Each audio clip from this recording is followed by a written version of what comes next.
All right, Roger Martin here. And welcome to my site. Life is passionate. Life is full of challenges. Life is wonderful, and it can be terrible, and everything in between. Now we're going to edit a little bit and cut a little bit of Tony Robbins. He's going to ask the question, why do you do what you do? Everything about life can be personal. It can be intimate, and it can be tremendously fun in a relationship or tremendously disappointing. If you're into a good relationship and you're developing that relationship, that can be wonderful. If you're trying to get into a good relationship and you're having a challenge finding someone that really excites you, it can be tremendously frustrating. So here I'm going to make some comments on what he says. We're going to make this short. The whole purpose of this video is to introduce you to me and to help you get an understanding of why I have such passion for videos and for interaction with people. I work as a cashier at Walmart. I can tell a lot about what people say and what they do and what they wear. And it's only 2 or 3 minutes, and boom, they're gone. I wish it would last longer with some people. And some people, I wish would be shorter. So here we go. Let's make some comment. This whole purpose of this site is to encourage you to use videos and interaction with people and make your life as wonderful as it can be in the relationships and the meaning you attach to that life. I'm a Latter-day Saint. I've been an unpaid minister for 40 years, so I'm going to see the world through my perspective and through what I have experienced. And you will do the same. So here goes. This is from TED Talks here. And this is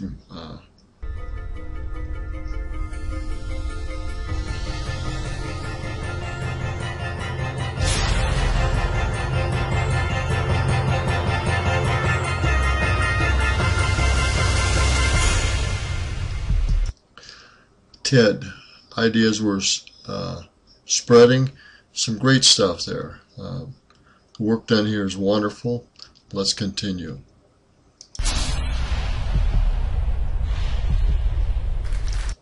Look at their sponsoring, BMW. Evidently they think so too. They've got the sponsoring.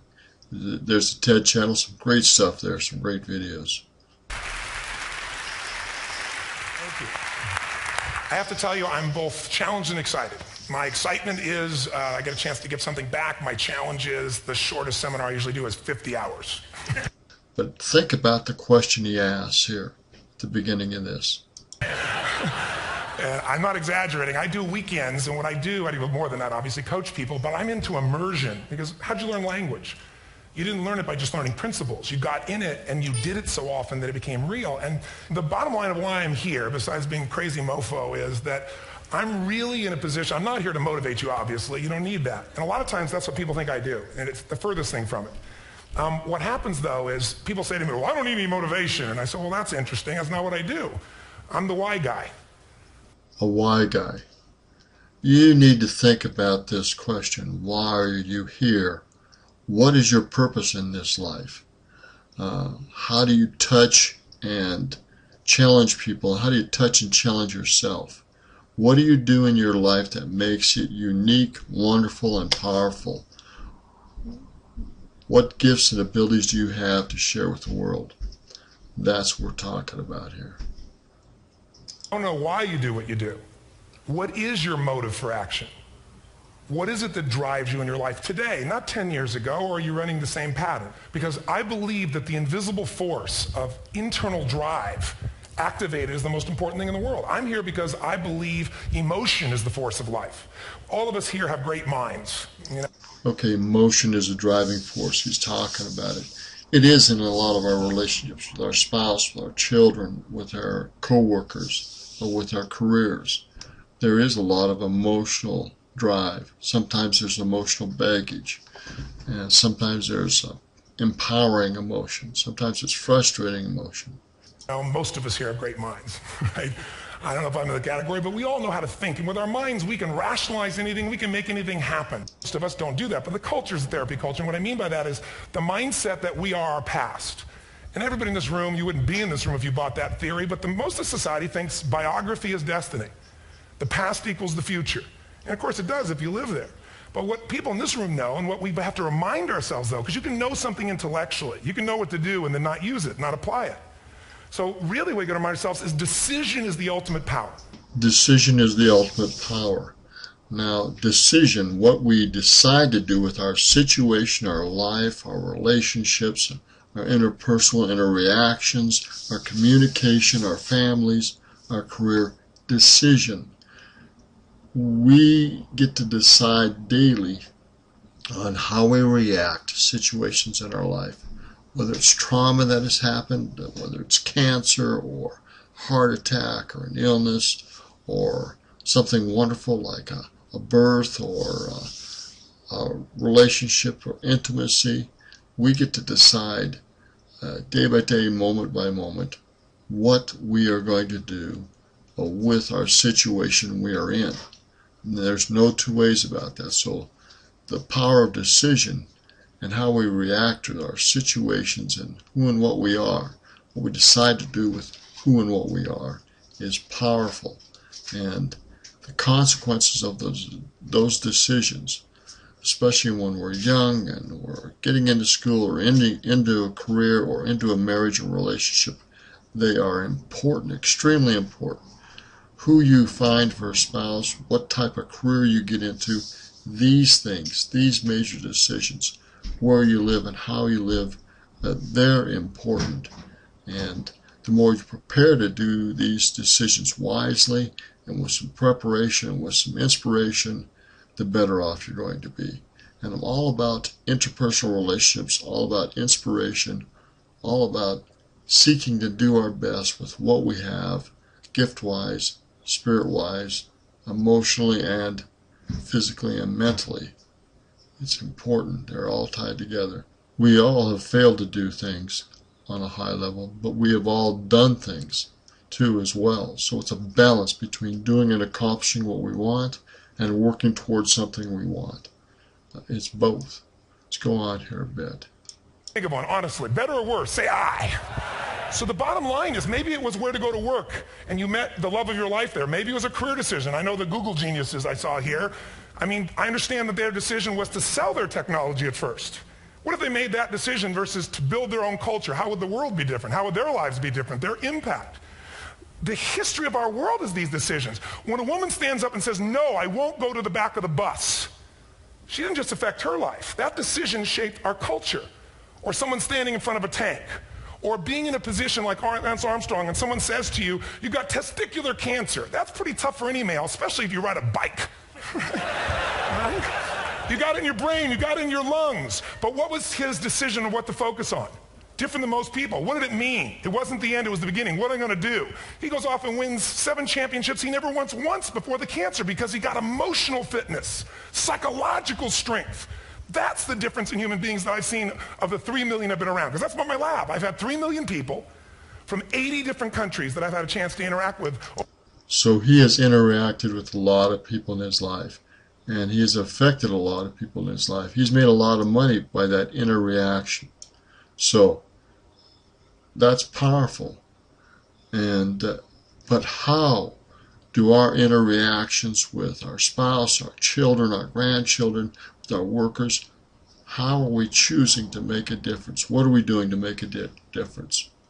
That is part of what this website's about. I have a passion about vision, videos, and about interaction with people. More than videos, and more with the interaction.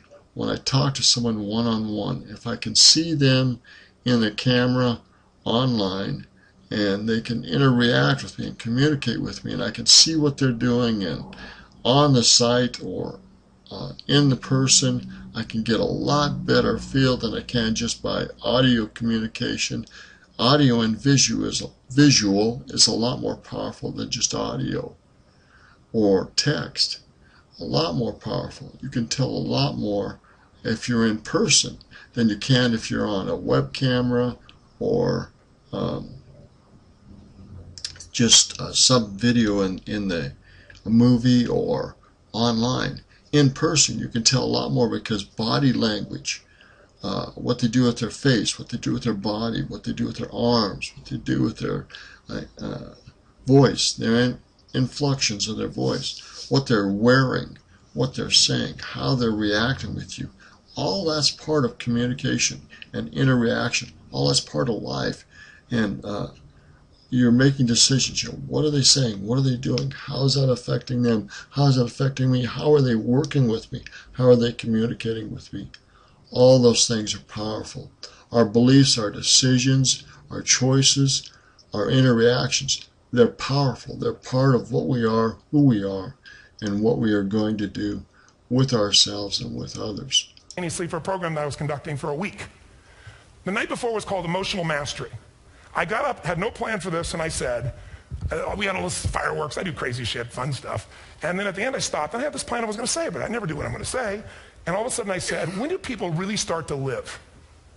When they face death. And then I went through this whole thing about if you were going to get off this island, if 9 days from now you were going to die, who would you call, what would you say, what would you do? One woman, well that night is when 9/11 happened. One woman had come to the seminar, and when she came there, her previous boyfriend had been kidnapped and murdered. Her friend, or her new boyfriend, wanted to marry her, and she said no. He said, if you leave and go to that Hawaii thing, it's over with us. She said it's over. When I finished that night, she called him and left a message, true story, at the top of the World Trade Center where he worked, saying, honey, I love you. I just want you to know, I want to marry you. It was stupid of me. She was asleep, because it was 3 a.m. for us, when he called her back from the top and said, honey, I can't tell you what this means. He said, I don't know how to tell you this, but you give me the greatest gift because I'm going to die. And she played the recording for us in the room. She was on Larry King later.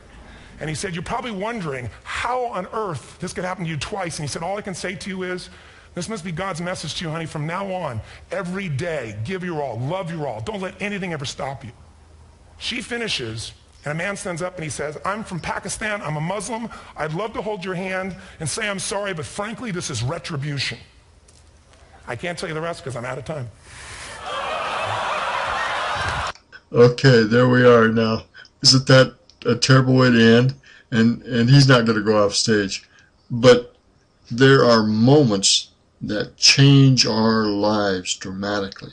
Whether it's a doctor saying you have cancer, whether it's an explosion in the Trade Center towers, whether it's a death of a loved one or a child, whether it's a marriage, whether it's a new career, whether it's getting an education and skills to have a great career. There are moments and decisions in our lives that change our lives forever.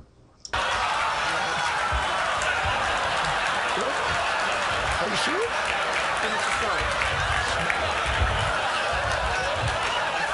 10 seconds.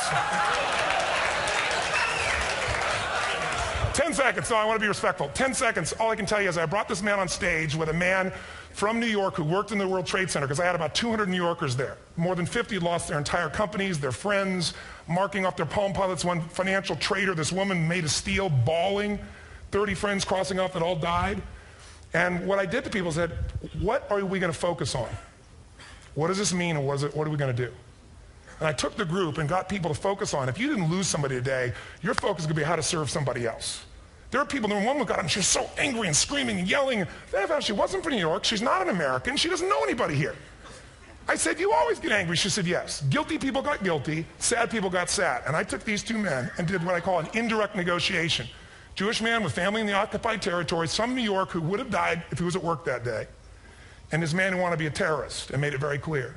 And the integration that happened is on a film, which I'll be happy to send you, so you can really see what actually happened instead of my verbalization of it. But the two of them not only came together and changed their beliefs and models of the world, but they worked together to bring, for almost 4 years now, to various mosques and synagogues, the idea of how to create peace. And he wrote a book, which is called My Jihad, My Way of Peace. So transformation can happen. So my invitation to you is this. Explore your web, the web in here.